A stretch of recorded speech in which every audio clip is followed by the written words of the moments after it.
بسم اللہ الرحمن الرحیم۔ السلام علیکم۔ یہ پارٹ 5 ہے۔ آج ہم آپ کی خدمت میں کتاب پیش کر رہے ہیں 16واں سال، مصنف M.A. راحت، آواز وریشا، پیشکش بکشیا پاکستان، آڈیو لائبریری۔ دیگر معلومات اور کتابوں کے لیے آپ ان نمبرز پر رابطہ کر سکتے ہیں 0300291960 پہ محمد اظہر لطیف سے، یا 0300228151 پہ محمد عبداللہ صادق سے۔ تو آئیے پیش ہے پارٹ نمبر 5۔ سن بھگوان، کہیں ایسا نہ ہو کہ یہ لڑکیاں لکڑیوں میں آگ لگا دیں اور سب کچھ جل کر بھسم ہو جائے۔ ہے رام، ایسی باتیں نہ کریں، کیسی باتیں منہ سے نکالتے ہو؟ سرلا دیوی نے کہا۔ میں تو بری بات نکال رہا ہوں منہ سے، پر تو بھی سوچ لے، نگرانی کر سکے گی اس کی؟ کیوں نہ کروں گی، اور پھر لڑکیاں اتنا کام کہاں کرتی ہیں، میں خیال رکھوں گی، تم اس کی چنتا نہ کرو۔ ٹھیک ہے، اب میں اس کا سامنے کا حصہ کچی مٹی سے بھر دیتا ہوں تاکہ لوگوں کو یہ سب کچھ نظر بھی نہ آئے۔ تو ذرا سی مٹی گوندھ دے، کنہیا لال نے کہا، اور سرلا دیوی جلدی جلدی مٹی گوندنے لگی۔ اس دوران لڑکیاں واپس آ گئیں، چمپا بھی ان کے ساتھ تھی۔ سرلا دیوی کے ہاتھ میں ایک لمحے کے لیے رک گئے۔ ایک لمحے کے لیے ان کے بدن میں سرد لہریں دوڑ گئیں، لیکن پھر انہوں نے خود کو سنبھال لیا۔ غور کرنے پر احساس تو ہوتا تھا کہ یہ جو کچھ ہوا تھا چمپا کی وجہ سے ہوا تھا۔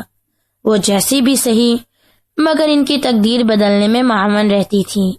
چنانچہ سرلا دیوی نے گردن جھکا کر اپنا کام میں مصروف ہو گئیں۔ لڑکیاں ہنستی ہوئی ادھر ہی آ گئی تھیں۔ ارے آج تو شام میں سورج نکل آیا ہے ماتا جی، شکتی نے کہا۔ کدھر کہاں؟ سرلا دیوی آسمان کی جانب دیکھنے لگیں۔ آکاش پر نہیں، دھرتی پر کہہ رہی ہوں ماتا۔ آپ پتا جی کے ساتھ کام کر رہی ہیں، شکتی نے شرارت سے کہا، اور سرلا دیوی اسے گھورنے لگی۔ میں نہیں کرتی تو کیا تو کرتی ہے اپنے پتا کے ساتھ کام؟ میں نہیں کروں گی تو پھر اور کون کرے گا؟ ہے رام، آج ماتا جی کو یہ بات یاد آ گئی کہ وہ کنہیا لال جی کی دھرم پتنی ہیں، شکتی نے کہا۔ جاتی ہے یا؟ سرلا دیوی نے مٹی کا لودا اٹھایا اور شکتی کے ہنستے ہوئی بھاگ گئی۔ اس نے اس وقت بھی چمپا کا ہاتھ نہیں چھوڑا تھا۔ وہ چمپا سے بہت پیار کرتی تھی۔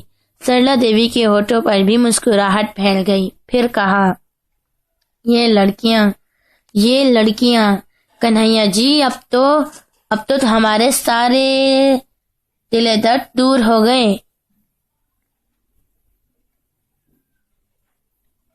خاموش رہ، بھگوان کے لیے خاموش رہ۔ تو عورت ذات ہے، اور عورت ذات پیٹ کی ہلکی ہوتی ہے۔ سارے محلے کو نہ بتاتے پھرنا کہ ہم دولت مند ہو گئے ہیں۔ میں کہتا ہوں شکتی کی ماں، اپنی زبان بالکل بند رکھ، کوئی بات نہ نکل پائے تیرے منہ سے۔ نہیں، میں کسی سے کچھ نہیں کہوں گی، تم چنتا نہ کرو، بس جلدی سے اٹھ جاؤ ورنہ کہیں لڑکیوں کو فکر نہ ہو جائے۔ ٹھیک ہے، اب میرا کام ہو گیا ہے۔ لا، اب یہ لکڑیاں اب یہاں چن دیں، کنہیا لال نے کہا، اور لکڑیاں چننے کے بعد وہ دونوں وہاں سے چلے آئے۔ نانا میں رکھے ہوئے پانی سے ہاتھ دھوئے اور پھر دونوں اندر چلے آئے۔ لڑکیوں سے انہوں نے کوئی بات نہیں کی تھی۔ دونوں کی حالت عجیب ہو رہی تھی۔ انہوں نے بھی توجہ نہیں دی اور اپنے کاموں میں مصروف رہیں۔ رات ہو گئی۔ لڑکیاں کھانا کھا کر رہی تھیں، مگر ان دونوں کو بھوک نہیں لگ رہی تھی۔ بس دونوں اپنے کمرے میں پڑے ایک دوسرے کی صورت دیکھ رہے تھے۔ پھر کنہیا لال نے کہا، شکتی کی ماں، بھگوان کی سوگند، کیا یہ سب کچھ سچ ہے کہ یہ ساری دولت ہماری ہی ہے؟ کیا ہم اب اتنے امیر ہو گئے ہیں؟ ہاں، بھگوان کی دیا سے ایسا ہی ہوا ہے، سرلا دیوی نے مسکراتے ہوئے کہا۔ مگر اب یہ سوچ کر گے کیا، ہم اسے خرچ کیسے کریں گے؟ اس سے کیا سوال تھا؟ وہ دونوں رات کے ایک ایک گھڑی گنتے رہے، پھر صبح ہو گئی۔ میں اشنان کے لیے جاتا ہوں، تو رسوئی میں جا کر دیکھ، سب کو ہدایت دینا کہ کہیں لکڑیوں میں آگ نہ لگا دیں۔ ٹھیک ہے، میں سمجھا دوں گی، سرلا دیوی نے کہا، اور کنہیا لال اشنان کرنے چلا گیا۔ گھاٹ پر صبح کا اشنان ہو رہا تھا۔ ٹھاکر بنواری لال نے کہا۔ تو حیرت سے منہ کھول کر رہ گیا۔ ارے کنہیا، تو آج کیسے گھاٹ پر نظر آ رہا ہے؟ بھئی ہم تو مہینہ بعد تیری شکل دیکھی ہے، بس پچھلے سال ہولی پر تیری بھیٹ ہوئی تھی۔ ہاں ٹھاکر صاحب۔ کنہیا لال کے دونوں ہاتھ ماتھے تک پہنچ گئے، پھر جلدی سے اس نے اپنے ہاتھ نیچے گرائے۔ اس کو کیا ضرورت تھی کہ بنواری لال کو پرنام کریں؟ ٹھاکر بنواری لال کو پرنام کرنے کا مطلب یہ تھا کہ جیسے وہ کوئی نیچ آدمی ہو۔ وہ نیچ آدمی تو نہیں ہے۔ ٹھاکر بنواری لال جیسا کو تو وہ 10 بار خرید سکتا ہے، اب تو دولت ہے اس کے پاس۔ اس نے مصنوعی مسکراہٹ کے ساتھ کہا کہ بنواری لال کا کاروبار میں الجھتا رہتا ہوں آج کل۔ اس کا لہجہ ایک دم بدل گیا، جس پر بنواری لال کو حیرت ہوئی، اور انہوں نے تعجب سے کنہیا لال کو دیکھا اور ہنس پڑے۔ واہ بھائی واہ! سنو گوپال جی، ادھر آؤ، یہ اپنے کنہیا لال کو دیکھو، اس کے کاروبار کے بارے میں ذرا پوچھو اس سے۔ آج کل یہ کاروبار میں پھنسا رہتا ہے، کتنے برتن بنا لیتا ہے آج کل روزانہ؟ کنہیا لال نے گردن ٹیڑھی کر کے کہا، برتن بنا بنا کر اتنی دولت جمع کر لی ہے میں نے کہ آپ جیسے 6 دکانیں کھول سکتا ہوں۔ اور پھر گوپال جی ہنس پڑے، پھر بولے، واہ بھائی واہ! اس کا مطلب ہوا کہ آج کو کوہماروں کے بڑے ٹور ہو گئے ہیں۔ برتن بنانے سے بھی کیا اتنی دولت جمع ہو سکتی ہے؟ مگر اس کا لہجہ تو دیکھو گوپال جی، لگ رہا ہے جیسے گاؤں کا مکھیا ہو گیا ہو۔ ٹھاکر بنواری لال کو کنہیا کی یہ بات پسند نہ آئی۔ بھلا ایک معمولی کمہار اور انہیں پر ان نہ کرے۔ ٹھاکر صاحب کے بجائے انہیں بنواری لال کہہ کر پکارے، بڑی عجیب بات تھی۔ ٹھاکر صاحب نے کڑی نگاہوں سے اسے دیکھا اور گوپال جی کے ساتھ اشنان کرنے کے لیے ایک طرف چلے گئے۔ دوسری طرف کنہیا لال نہاتے ہوئے سوچ رہا تھا کہ ٹھاکر بنواری لال ہوگا اپنے گھر کے، کیا ہے، بس ایک دکان ہی تو ہے ان کے پاس، میں چاہوں تو اس جیسی 10 دکانیں بنوا سکتا ہوں۔ ارے کنہیا، آج گھاٹ پر کیسے آ گئے؟ تو ہولی دیوالی پر ہی نظر آتا ہے، کسی اور شناسانے نے کہا۔ وہ بھی برتن بیچتا ہو، دوسرے نے لقمہ دیا۔ چوری کرتا تو نظر نہیں آتا، ڈاکے ڈالتے تو نظر نہیں آتا، محنت کی ہے، امیر ہو گیا ہوں، تم لوگ کیوں جل رہے ہو آخر؟ کنہیا لال بگڑ کر بولا، اور دونوں کبھی کسی سے تلخ لہجے میں بات نہیں کی تھی۔ یہ اسے کیا ہو گیا؟ کیا دیکھ رہے ہو مجھے؟ کیا میں نے دولت کی کوئی بات کر دی ہے؟ کنہیا لال نے خوفزدہ لہجے میں پوچھا۔ پھر تو ایسی باتیں کیوں کر رہا ہے؟ ہاں بس میری طبیعت کچھ خراب ہے، رات بھر نیند نہیں آئی، بس یہی تھڑکا لگا رہا ہے کہ لکڑیوں میں آگ نہ لگا دے کوئی۔ لکڑیوں میں آگ لگا دے؟ میرا مطلب ہے کوئی، ارے نہیں بھٹی، میرا مطلب کچھ نہیں ہے، بس میں چلتا ہوں۔ جے رام جی کی، کنہیا لال نے کہا اور تیزی سے واپس چل پڑا۔ اس نے ٹھیک سے اسنان بھی نہیں کیا تھا۔ دوسری طرف کنہیا لال کو جانے والے اور اس کے بارے میں چھیمے گمائی کرنے گلے۔ تم نے دیکھا رام کنہیا لال کیسی باتیں کر رہا تھا؟ کچھ ہو گیا ہے بیچارے کو؟ ہے رام، 6 بیٹیوں کا غریب باپ ہے جو ان جوان بیٹیوں کا بوجھ کمر توڑ دیتا ہے۔ مجھے یوں لگتا ہے کہ جیسے پریشانیوں نے اس کے حواس چھین لیے ہوں۔ ایسا ہی لگتا ہے۔ کس کے بارے میں بات کر رہے ہو رام سہائے؟ ٹھاکر صاحب، بیچارے کنہیا کا دماغ الٹ گیا ہے، بہکی بہکی باتیں کر رہا تھا، ابھی آدھا اسنان کر کے بھاگ گیا۔ ارے دماغ الٹ گیا ہے اس کا؟ یہی تو میں کہوں، بڑی عزت کرتا تھا میری۔ تو بات یہ ہے، پھر افسوس کی بات ہے، اب بیچارے کا گزر کیسے ہوگا؟ ٹھاکر بنواری لال نے کہا، اور سب لوگ اس بات پر حیرت کرنے لگے۔ اتنی جلدی آ گئے شکتی کے پتا؟ سرلا دیوی نے کنہیا لال کو دیکھتے ہوئے کہا۔ ہاری، یوں لگ رہا ہے جیسے سب کو ہمارے بارے میں معلوم ہو گیا ہو۔ تو نہیں سمجھتی لوگوں میں زیادہ بیٹھنا اٹھنا اچھا نہیں ہوتا، سب تار جاتے ہیں۔ سسرے پر میں بے وقوف نہیں ہوں۔ لا بھوجن لے آ جلدی سے، بڑی زور کی بھوک لگ رہی ہے۔ ابھی سے؟ ابھی بھوجن کا سمے کہاں ہوا؟ لڑکیوں کو جگاتی ہوں۔ سنو جی، اب مجھ سے یہ چکی نہیں پیسی جاتی، کوئی اپائے کر لو۔ کر لیں گے، ایک چکی لگوا لیں گے آٹا پیسنے کی، جو بجلی سے چلتی ہے، کنہیا لال نے کہا۔ آٹا پیسو گے کیا بستی بھر کا؟ تمہارا تو دماغ خراب ہو گیا ہے شکتی کے پتا۔ اچھا بک بک مت کر، رسوئی میں جا، کچھ پکا کر لا، کنہیا لال نے کہا، اور سرلا دیوی کراہتی ہوئی رسوئی کی طرف بڑھ گئی۔ در حقیقت انہیں احساس ہو رہا تھا کہ ساری زندگی انہوں نے شدید محنت کی تھی، سارے ہاتھ خراب ہو گئے تھے۔ کبھی یہ روئی کی طرح نرم تھے، لیکن اب تو یہ گھوڑے کی مالش کرنے والے کھریرے بن گئے ہیں۔ رسوئی میں بھوجن بناتے ہوئے بھی وہ ساری زندگی اپنے ساتھ ہونے والی ناانصافیوں کے بارے میں سوچتی رہی، اور پھر انہوں نے اس وقت چند فیصلہ کیا۔ اس وقت کنہیا لال بھوجن کر رہا تھا جب کسی نے دروازے پر دستک دی۔ سرلا دیوی دروازے پر چلی گئی تھی۔ باہر رام سہائے کھڑے ہوئے تھے۔ جے رام جی کی بھابھی جی، کنہیا گھر میں ہے رام بھیا، بلاؤ، بھوجن کر رہے ہیں۔ طبیعت تو ٹھیک ہے اس کی؟ ہاں ٹھیک ہے بالکل، صبح کو وہ اشنان کرنے گیا تھا۔ تو پھر کیا ہوا؟ میرا مطلب ہے کہ وہ کام پر نہیں گیا۔ کوئی بات ہے رام سہائے جی؟ کام پر کب سے نہیں جا رہا؟ تم تو بہت پریشان ہوگی بھابھی جی۔ میں پریشان ہوں نہ ہوں، تمہیں اس سے کیا پریشانی ہے؟ دیوی جی کسی قدر بگڑ گئی تھیں۔ میرا مطلب ہے کہ گھر کا خرچ کیسے چل رہا ہوگا؟ بھیک مانگ کر چلا رہے ہیں خرچ۔ میں کہتی ہوں لوگ دوسروں کو کیا سمجھتے ہیں، خود کیا اوقات ہے تمہاری؟ اے لو واہ، آج کنہیا نے برتن نہیں بنائے تو سب کو فکر ہو گئی۔ ارے تم جیسوں کو خرید کر پھینک دیں ہم، ٹٹ پونجے کہیں کے۔ دیوی نے دھاڑ سے دروازہ بند کر دیا اور رام سہائے جلدی سے پیچھے ہٹ گیا۔ وہاں سے پلٹتے ہوئے اس نے سوچا، بھگوان رحم کرے، سارے گھر کی حالت ایک جیسی ہو گئی۔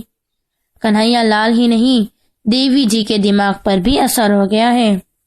ٹھاکر بنواری لال بیچارے کے دل میں بھی دیا جاگی۔ برسوں سے کنہیا لال اس گاؤں میں رہ رہا تھا، سیدھا سادھا کمہار، کسی کے لینے میں نہ دینے میں، سب لال اس گاؤں میں سے جھک کر ملنے والا۔ پریشانیوں میں دماغ الٹ گیا۔ اس سے بگڑنے کی بجائے اس وقت اس سے ہمدردی کی ضرورت ہے۔ 20 روپے لے کر پہنچے تھے کنہیا لال کے گھر پر۔ دروازہ دیوی جی نے ہی کھولا۔ کیسی ہے تو سرلا؟ کیا حال ہے تیرے پتی کا؟ انہوں نے ٹھاکر کی طرف دیکھا اور پوچھا۔ کیسے آئے ٹھاکر جی؟ سرلا دیوی جو جیون بھر ایسے ہی تخاپل کی عادی تھی، اس وقت اس انداز کو برداشت نہ کر سکی۔ بس یہ معلوم کر کے دکھ ہوا کہ کنہیا لال کا دماغ الٹ گیا ہے۔ میں تم لوگوں کو پریشانی میں جانتا ہوں، بیچارہ دن رات محنت کرتا ہے، ملتا کیا ہے اسے؟ لے یہ 20 روپے رکھ لے، کام آئیں گے۔ دید جی سے دلوا لے آنا۔ ٹھاکر صاحب نے 20 روپے سرلا دیوی کے ہاتھ پر رکھ دیے اور سرلا دیوی آگ بگولا ہو گئیں۔ ذرا 1 منٹ ٹھہرو ٹھاکر جی۔ وہ روپے اندر لے کر آ گئی اور پھر اپنی صندوق سے 40 روپے نکال کر باہر آئی اور ٹھاکر صاحب کے 20 روپے کو ملا کر اس نے اس کے منہ پر دے مارے۔ یہ لو ٹھاکر جی، اب یہ 60 روپے ہو گئے۔ بھکاری سمجھتے ہو ہمیں؟ ہم نے برے وقت میں کبھی کسی سے کچھ نہیں لیا، کیا سمجھ کر دیے ہیں 20 روپے تم نے؟ لے جاؤ ٹھاکر جی، تمہارے گھر کو دیکھ کر لگتا ہے جیسے کوئی بھوت گھر ہو۔ چونا کرا لینا ان پیسوں سے۔ ارے واہ، آئے ہو ساہوکار کہیں کے۔ سرلا دیوی نے دروازہ پھر اسی قوت سے بند کر دیا۔ ٹھاکر بنواری لال کے تاثرات بھی رام سہائی سے مختلف نہیں تھے۔ انہوں نے دوسرے سے کہا، اپنے اپنے شناؤ ساؤ میں سے۔ سرلا دیوی کی پڑوسن اور اس کی سکھی ودیا کی نے کہا، میں جانوں ہوں اس گھرانے کی پیپتا۔ کیوں، کیا ہوا؟ اس کی پتی نے پوچھا۔ کنہیا لال کی 6 بیٹیاں ہیں۔ ہاں ہیں۔ 7ویں لڑکی اسے کہیں روتی ہوئی ملی تھی۔ دیا کا مارا اسے اٹھا لایا۔ جنگل بیانوں میں بھوت چڑیلیں ہی ملتی ہیں، وہ بھی کوئی ایسی ہی ہے۔ سرلا خود میرے پاس آئی تھی اور دوڑ رہی تھی۔ میں نے اسے پنڈت رام سوروپ کے پاس بھیجا۔ پھر کیا ہوا؟ پھر تو معلوم نہیں۔ پھر میری مانو، یہ سب کچھ اسی وجہ سے ہوا ہے۔ ضرور کوئی چڑیل اس کے گھر میں آ گئی ہے۔ یہ کہانی بھی چند گھنٹوں کے اندر اندر مشہور ہو گئی۔ دن گزر گیا۔ دونوں پتی پتنی ایک کونے میں گھسے بیٹھے رہے تھے۔ لڑکیاں بھی پریشان تھیں۔ بچپن سے ہوش سنبھالتے کے بعد ہی سے اب تک انہوں نے کنہیا لال کو گھر بیٹھے نہیں دیکھا تھا۔ آج کیا ہوا؟ شکتی سب سے بڑی تھی، وہ پوچھ بیٹھی۔ کیا بات ہے ماتا جی؟ آج پتا جی پینٹ کیوں نہیں گئے؟ کیا مطلب ہے تیرا؟ تو کیوں پوچھ رہی ہے؟ بول ہتھیانی۔ کیا بھٹے کے پاس چلی گئی تھی؟ بھٹے کے پاس؟ خبردار، کہیں ادھر ادھر قدم بھی رکھا تو بھٹے میں آگ جلانے کی ضرورت نہیں ہے، اور تیرے پتا گھر میں ہی تو تجھے کیا ہے؟ چل بھاگ مردار، آستین کی سانپ گھر کی بھیدی جاتی ہے کہ اٹھاؤ جوتی۔ سرلا دیوی نے کہا اور شکتی نے تعجب سے دیکھتی ہوئی وہاں سے آگے بڑھ گئی۔ اس وقت سرلا دیوی کے بگڑنے کی وجہ اس کی سمجھ میں نہیں آئی تھی۔ رات ہو گئی، لیکن جوں رات ہو رہی تھی کنہیا لال کا خوف بڑھتا چلا جا رہا تھا۔ اسے خطرہ تھا کہ رات کو کوئی گھر میں نہ گھس آئے۔ اتنی بڑی دولت کا معاملہ تھا، کوئی معمولی بات نہیں تھی۔ دوسری رات بھی نہیں سویا، اس لیے سر میں درد ہو رہا تھا۔ پھر اس نے سرلا دیوی سے کہا، یوں کر شکتی کی ماں، میرا پلنگ باہر بچھا دے بھٹے کے پاس۔ کیوں؟ بس وہی سوؤں گا، تو سمجھا کر، یہ سنسان بنا پاپی ہے، نہ جانے کون گھر میں گھس آئے۔ پر ناتھ، مجھے ڈر جو لگے گا رات کو تو ڈر لگے گا۔ میرے سامنے زیادہ بننے کی کوشش مت کیا کر، اس کی حفاظت بھی تو ضروری ہے۔ اور پھر یہ اپنی بیٹیاں آفت کی پرکالا صبح سے ایک نہ ایک بھٹی کے گرد چکر لگا رہی ہے، بس میں بھی تاڑ رہا ہوں انہیں۔ کیا شبہ ہو گیا ہے انہیں؟ لگتا تو نہیں ہے، اور نہ ہی میں نے ایسی کوئی بات کی ہے۔ خیر، تو میرا پلنگ باہر بچھا دے اور اوڑھنے کے لیے چادر بھی دے دیو مجھے۔ سرلا دیوی نے سب انتظار کر دیا اور کنہیا بھٹے کے پاس اپنے پلنگ پر لیٹ گیا۔ سرلا دیوی کمرے میں تھیں اور ان کے ذہن میں بے شمار خیالات رخسار تھے۔ جب بھی اس کے ذہن میں چمپا کا خیال آتا تو پورے بدن میں تھر تھڑی دوڑ جاتی، لیکن انہوں نے سوچا کہ خود کو سنبھال لینا چاہیے، اس کی وجہ سے ہی تو یہ کام بنا ہے، اتنی بڑی مایا اس کی وجہ سے تو ملی ہے۔ ہائے رام، کیسے اس نے اتنے بڑے سانپ کو کیسے باہر نکال دیا، ورنہ مایا کا سانپ کہیں اسے ہاتھ آتا ہے، نہ جانے رہ کیا رہا ہے۔ سوچتی رہی، پھر کا خیال آیا جو باہر لیٹا ہوا تھا، لیکن اتنی ہمت نہ ہوئی کہ اٹھ کر باہر چلی جاتی۔ تاریکی سے انہیں بہت ڈر لگتا تھا۔ دوسری طرف کنہیا لال بھی خیالات کی کھچڑی پکا رہا تھا۔ اس نے حویلی کا نقشہ ذہن میں محفوظ کیا۔ حویلی کم از کم رادھے شیام کی حویلی سے تو بڑی ہونی چاہیے، گو کہ اس کے لیے گاؤں کے مزدور ناکافی ہوں گے، کسی دوسرے گاؤں سے مزدوروں کو بلانا ہوگا۔ اپنے ہاں کے لوگ ویسے بھی ٹھیک نہیں ہیں، مگر جگہ کون سی ہوگی؟ اتنی چھوٹی سی جگہ میں تو حویلی اچھی نہیں لگے گی۔ جگہ کے بارے میں سوچتا رہا، پھر کسی خیال کے تحت اٹھا اور بھٹی کے پاس گیا۔ اس نے بھٹی پر سے لکڑیاں اٹھائیں اور پھر برتنوں سے لگی ہوئی کچن مٹی کے تحت اکھاڑنے لگا۔ پھر ایک برتن کو توڑا، اس میں سے چند اشرفیاں نکالیں اور انہیں ہاتھ میں لیے تاروں کے چھاؤں میں دیکھنے کی کوشش کر رہا تھا۔ اصلی مایا تھی، کوئی دھوکہ نہیں تھا، مگر اس کا پتہ کیسے چلے گا کہ یہ اصلی سونا ہے؟ کوئی ترتیب کرنا ہوگی۔ پھر اسے بابو لال جوہری کا خیال آیا، جو سونے کی بہت اچھی پرکھ رکھتا تھا۔ پھر اس نے سوچا کیوں نہ بابو لال سے ہی ان اشرفیوں کے بارے میں بات کر لیں۔ یہ بات اس نے طے کر لی اور 4 اشرفیاں انٹی میں لگائیں۔ کچھ مٹی سے اس نے ٹوٹے ہوئے برتن کو درست کیا اور لکڑیاں پھیر لگائیں اور واپس پلٹا تو ایک دم دہشت زدہ ہو گیا۔ اس کے پیچھے پریما کھڑی تھی۔ ہاں پتا جی، ایسی ہی آنکھ کھلی تھی، آپ کو کام کرتے ہوئے دیکھا تو آپ کے پاس آ گئی۔ کیا کام کرتے دیکھا مجھے؟ بول، جلدی بول، کنہیا لال نے خوف زدہ لہجے میں کہا۔ بھٹا پکا رہے تھے پتا جی۔ ارے چل بھٹے کی بچی، اور ہاں ان لکڑیوں کو کبھی آگ نہ لگانا۔ آج کل میں ایک نئی طرح کے برتن تیار کر رہا ہوں، ورنہ سارے برتن خراب ہو جائیں گے۔ ایک نئی قسم کے برتن بنا رہے ہو؟ جا سو جا کر، کنہیا لال نے کہا اور پریما شانے اچکائے ہوئے چلی گئی۔ وہ دن بھر یہی سنتی آئی تھی کہ بھٹے کے پاس نہ جانا، بھٹے کے پاس نہ جانا۔ نہ جانے بھٹے کو کیا ہو گیا تھا۔ وہ واپس جا کر چارپائی پر لیٹ گئی۔ کنہیا لال بیچارہ آج بھی نیند سے محروم رہا۔ دوسری صبح اس کی طبیعت کافی خراب تھی۔ سرلا دیوی اور کنہیا لال کی بیٹیاں پریشان ہو گئیں۔ شکتی کی اب سمجھ میں آیا کہ آج کل پتا جی کی طبیعت خراب ہے، اس لیے وہ نہ برتن بنا رہے ہیں اور نہ ہی بیچنے جا رہے ہیں۔ بہر صورت یہ بڑی حساس لڑکی تھی اور اسے اب پتا کی اس بیماری سے پریشان تھی۔ چمپا حسب معمول خاموش تھی، وہ کسی سے بات نہیں کرتی تھی۔ لڑکیوں کی بھی یہی خواہش تھی کہ وہ کسی طرح ان سے بول سکتی۔ دوپہر کو کس قدر کنہیا لال کی حالت بہتر ہوئی۔ وہ نہا دھو کر کپڑے پہن کر باہر نکل گیا۔ اشرفیاں بھی اس کی انٹی سے لگی ہوئی تھیں۔ اس کا رخ بابو لال جوہری کی جانب تھا۔ بابو لال جوہری کی دکان پر اتفاق سے ٹھاکر بنواری لال اور گوپال داس بھی بیٹھے ہوئے تھے۔ کنہیا لال کو دیکھ کر وہ سب ایک دم خاموش ہو گئے۔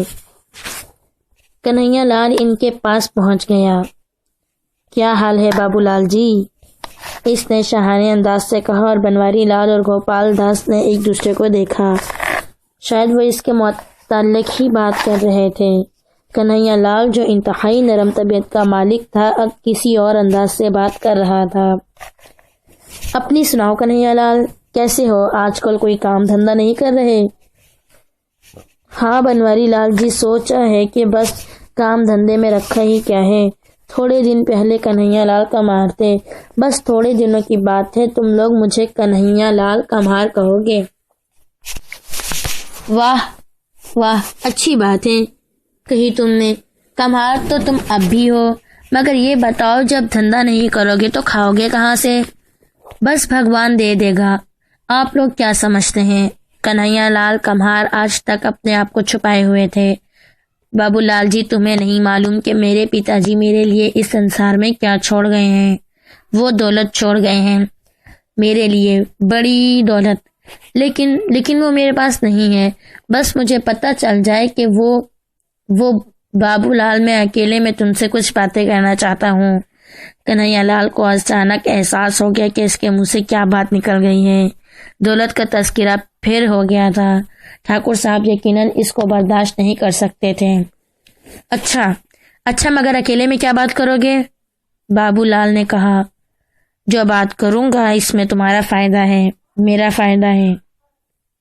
ہاں بس یوں سمجھو کہ مجھے تم سے اتنی ضروری بات کام کرنی ہے کہ تم خوش ہو جاؤ گے۔ اچھا، بابو لال نے بنواری لال کو دیکھا اور بنواری لال اٹھتے ہوئے بولے، تم کنہیا کمار سے باتیں کرو، ہم لوگ چلتے ہیں۔ وہ دونوں لوگ چلے گئے اور بابو لال خوفزدہ نگاہوں سے کنہیا کو دیکھنے لگا۔ ٹھاکر لال اپنے آپ کو بہت بڑا آدمی سمجھتا ہے نا بابو لال، مگر بھگوان کی سوگند کچھ بھی نہیں ہے یہ میرے سامنے۔ میں چاہوں تو یہاں ایک حویلی بنوا سکتا ہوں، اتنی بڑی کہ راہ شیام کی حویلی اس کے سامنے ہیچ سا ہو۔ ضرور بنواؤ، کنہیا لال اب جاؤ گے یا سو اور بات کرنی ہے مجھ سے؟ ارے نہیں بابو لال، نہ جانے کیوں تم ڈر رہے ہو مجھ سے۔ یہ دیکھو، اپنی زبان ہمیشہ بند رکھنا۔ یہ دیکھو میرے پاس، اور پرکھو اسے اپنی کسوٹی پر۔ اور کنہیا لال نے انٹی سے چاروں اشرفیاں نکال کر بابو لال کے سامنے رکھ دی اور اس کی آنکھیں حیرت سے پھٹی رہ گئیں۔ اس نے سونیب کو پرکھا اور اپنے خشک ہونٹوں پر زبان پھیرتے ہوئے کہا، تو کیا سچ مچ تمہارے پتا جی نے کوئی خزانہ چھوڑا ہے تمہارے لیے؟ میں تمہیں اور کچھ بھی نہیں بتاؤں گا، بس یہ بتاؤ کہ کیا دام دو گے اس کے؟ بھیا جو بھاؤ سونے کا چل رہا ہے اسی بھاؤ سے لے لو، بس 5-10 روپے اس میں میرے۔ ٹھیک ہے لاؤ دو، کنہیا نے کہا، مگر تمہیں انگوٹھا لگانا ہوگا ایک کاغذ پر۔ معاف کرنا بھیا، زمانہ ہی ایسا ہے، کل کو لوگ یہ کہیں گے کہ سب چوری کا مال تھا۔ ہاں ہاں لگا دیں گے انگوٹھا، ہماری دولت ہے، کنہیا لال نے کہا، اور بابو لال نے چاروں اشرفیوں کی قیمت ادا کر دی۔ لیکن یہ بات بھی عام نہ رہ سکی اور بستی کے گھر گھر میں اس کا چرچا ہونے لگا۔ بستی والے کچھ بھی کہتے رہے، ان لوگوں کو اس بات کی پرواہ کب تھی؟ کنہیا لال کو آہستہ آہستہ صبر و سکون آ گیا اور وہ اپنے آپ کو کس قدر پرسکون کرنے میں کامیاب ہو گیا۔ سرلا دیوی بھی کسی کو کانوں کان خبر نہ ہونے دی، اور جب کنہیا لال شہر سے واپس آیا تو اس کے پاس نوٹوں کی بہت بڑی گڈیاں تھیں۔ وہ اس دولت کا چھوٹا سا حصہ شہر بیچ کر آیا تھا، جانتا تھا کہ بستی والے اس کی قیمت ادا نہیں کر سکیں گے۔ تھوڑے عرصے بعد جب کنہیا لال نے نگے والی زمین خرید لی تو راہدار شیام کو بھی تشویش پیدا ہوئی۔ زمین خریدی گئی تھی، کیونکہ سرکاری زمین تھی اس لیے پتہ نہیں چل سکا کہ کتنے میں لے لی ہے اور اس کی ادائیگی کس طرح ہوئی ہے۔ دوسری بستیوں سے مزدور آئے اور کنہیا لال کی حویلی بننا شروع ہو گئی تھی۔ بالآخر حویلی تعمیر ہو گئی۔ لال جڑاوے تھے کنہیا لال نے اس میں، راز شیام نے اس طرف سے گزرنا چھوڑ دیا تھا۔ بستی والوں کے لیے کنہیا لال ایک مافوق الفطر ہستی بن گیا، جس نے نہ جانے کہاں سے اتنا مایا حاصل کر لیا تھا۔ لوگ اس حویلی کو دیکھتے اور انگشت بدنام رہ جاتے۔ طرح طرح کی خبریں اڑ رہی تھیں اس کے بارے میں۔ پھر کنہیا لال نے گاؤں کے لوگوں کو دعوت دی، بھائیوں میں اپنی حویلی جا رہا ہوں، میں چاہتا ہوں کہ پہلے یہاں بھگوان کی گیتا کا پاٹھ ہو، اس کے بعد میں اپنی حویلی میں اپنے بچوں کے ساتھ جاؤں، اس لیے منگل کے روز آج سب لوگ کتھا میں حصہ لیں اور میرے ساتھ بھوجن کریں۔ منگل کے روز حویلی میں رونق دیکھنے کے قابل تھی، پوری حویلی میں دیے روشن تھے، بھگوان پاٹھ ہو رہا تھا اور لوگ دم بخود بیٹھے ہوئے تھے۔ پورے گاؤں کے لوگ ان میں شامل تھے، لیکن وہ سادھو کہیں باہر سے آئے تھے جو جٹادھاری تھے اور خاصی ہیبت ناک شکلوں کے مالک تھے۔ کتھا کے دوران وہ گردن جھکائے بیٹھے تھے، پھر جب کتھا ختم ہوئی تو وہ دونوں اپنی جگہ سے اٹھ کر کھڑے ہو گئے تھے۔ بھم بھم بھولے ناتھ، گاؤں کے لوگوں، گیتا کا پاٹھ ختم ہو گیا، پرنت ایک کٹھان آن پڑی ہے سب پر، یہ بھوجن جو اب تم کرو گے ناپاک ہے، کیونکہ ملیچ کی مایا سے تیار ہوا ہے۔ لوگ حیران رہ گئے، آپ یہ کیا کہہ رہے ہیں مہاراج؟ کسی نے کہا، یہ دوسری کتھا ہے بھائیوں، سنو، کنہیا لال کی مایا ایک ملیچ کنہیا کی دین ہے۔ کنہیا لال نے ایک مسلمان لڑکی کو ہندو بنا کر پال رکھا ہے، وہ لڑکی مسلمان ہے اور کنہیا لال خود دھوکے میں ہے۔ کون لڑکی مہاراج؟ جو تمہاری بیٹیوں سے الگ ہے، جو تمہاری اپنی نہیں ہے۔ چمپا، کنہیا لال نے حیرت سے بولا، پھر دفعتاً اس کی آنکھیں سرخ ہو گئیں، پھر اس نے کرخت لہجے میں کہا، یہ ہونا تھا بھائیوں، یہ ہونا تھا، میرے دشمن مجھ سے خوش تو نہ تھے؟ ارے ہاں، انہیں یہ بات کہاں پسند آئی کہ سب کچھ چین سے ہو جائے، یہ شرارت ہے کسی کی، یہ سادھو جھوٹے ہیں۔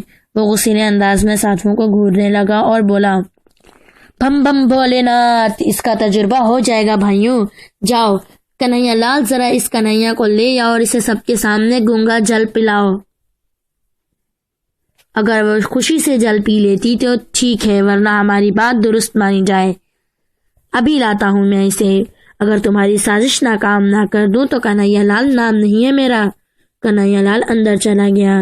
تمام عورتیں کتھا سننے میں مصروف تھیں۔ سرلا دیوی اور شکتی اور دوسری لڑکیاں بھی وہاں موجود تھیں۔ پارٹ 5 یہاں اختتام پذیر ہوتا ہے۔ کتاب 16واں سال کا بقیہ حصہ پارٹ 6 میں سماعت فرمائیں۔